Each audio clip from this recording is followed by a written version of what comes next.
आज की मूवी में गपागप तपाटप हथियार से गुफा की खुदाई देखने को नहीं मिलेगी, बल्कि आज हम आपको एक ऐसी मूवी एक्सप्लेन करने जा रहे हैं जो इस साल की सबसे बड़ी फिल्म है, और हम इस फिल्म की कहानी आपको इंतहाई आसान शब्दों में एक्सप्लेन करेंगे, जिसे देखकर आपको मजा भी आएगा और कहानी भी समझ आ जाएगी।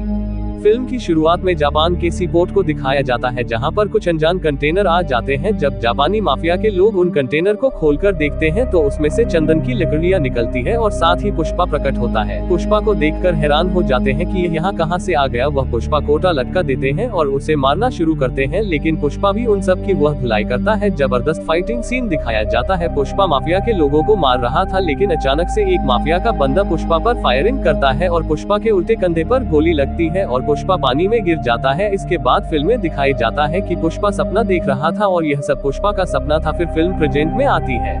पुष्पा को दिखाया जाता है जो कि चंदन की लकड़ी को स्मगल करने का काम करता था और उसे इस काम में बहुत फायदा हो रहा था। पुष्पा इस काम से बहुत अमीर हो गया था और वो हंसी खुशी अपनी जिंदगी गुजर रहा था, लेकिन उसके कुछ दुश्मन भी थे, जिनमें सबसे पहले दुश्मन शेखावत था, जो कि एक पुलिस ऑफिसर था और पार्ट 1 में पुष्पा ने इसे नंगा किया था। इस वजह से वह अपनी बेइज्जती का बदला लेना चाहता था। पुष्पा के मजदूर चंदन की लकड़ी को स्मगल करने का काम कर रहे थे। ये पुलिस वाला वहाँ छापा मारता है और 200 से ज्यादा मजदूरों को पकड़कर पुलिस स्टेशन ले जाता है और उन्हें बहुत मारता है। जब पुष्पा को इस बात का पता चलता है कि उसके मजदूरों को पुलिस पकड़कर रह गई है, बहुत गुस्सा आता है और वह पुलिस स्टेशन आ जाता है, लेकिन उसे वक्त शेखावत पुलिस स्टेशन में मौजूद नहीं था। तो वहाँ पर कांस्टेबल उसे कहते हैं कि हम इसे नहीं छोड़ सकते, अगर हमने आपकी मजदूरों को छोड़ दिया तो शेखावत हमें नौकरी से निकलवा देगा। तो पुष्पा उन्हें बहुत सारे पैसे देकर खरीद देता है और अपने मजदूरों को वहाँ से आजाद कर ले आता है। जब शेखावत पुलिस स्टेशन वापस आता है तो वहाँ कोई भी नहीं था। जब उसे सारी कहानी समझ आती है कि पुष्पा ने उसके सारी कांस्टेबल को खरीद लिया है।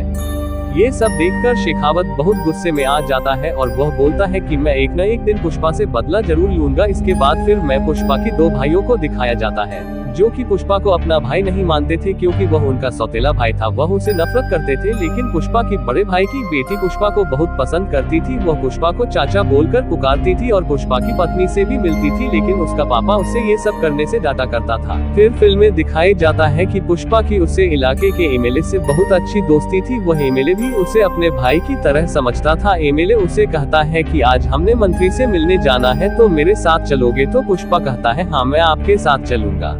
इसके बाद पुष्पा अपनी पत्नी को आकर बताता है कि आज मैं मंत्री से मिलने जाऊंगा। तो उसकी पत्नी उसे कहती है कि मंत्री के साथ अपनी तस्वीर बनाना, मैं उसे तस्वीर को घर में फ्रेम करवा के रखेगी ताकि मैं लोगों पर रोज झाड़ सकूं कि मेरे पति मंत्री का जानने वाला है। तो पुष्पा कहता है हाँ, मैं ऐसा जरूर करूंगा और वह एमएलए के पास मिलने चला जाता है और एमएलए को जब तस्वीर बनवाने का कहता है तो मंत्री उसकी बहुत बेइज्जती करता है और मंत्री पुष्पा की पत्नी के बारे में भी बुरा भला कहता है, जिसे सुनकर पुष्पा को बहुत गुस्सा आता है और अब पुष्पा ने फैसला कर लिया था कि वह मंत्री को उसके पद से हटा देगा। इस वजह से वह अपने दोस्त है मैंने से कहता है कि अगर मैं तुम्हें मंत्री बना दूं तो तुम क्या मेरे साथ और मेरी पत्नी के साथ सेल्फी बनवाओगे? जिस पर वह है मैंने उसे कहता है कि यार तू मेरे भाई जैसा है, तेरे लिए तो जान भी हाजिर है, हाँ मैं तेरे साथ सेल्फी बनवाऊंगा। जिसके बाद वह पार्टी के प्रेसिडेंट को कॉल करता है और उसे 50 करोड़ की रिश्वत देता है और मंत्री को उसके पद से हटाने को कहता है। वह पार्टी प्रेसिडेंट रिश्वत लेकर उसे उसकी पद से उतार देता है और पुष्पा के दोस्त माँ को मंत्री बना देता है। और अब पुष्पा अपनी पत्नी की मंत्री के साथ यानी अपने दोस्त है मैंने जो मंत्री बन गया था उसके साथ तस्वीर बनाता है और अपनी पत्नी की ख्वाहिश पूरी कर देता है।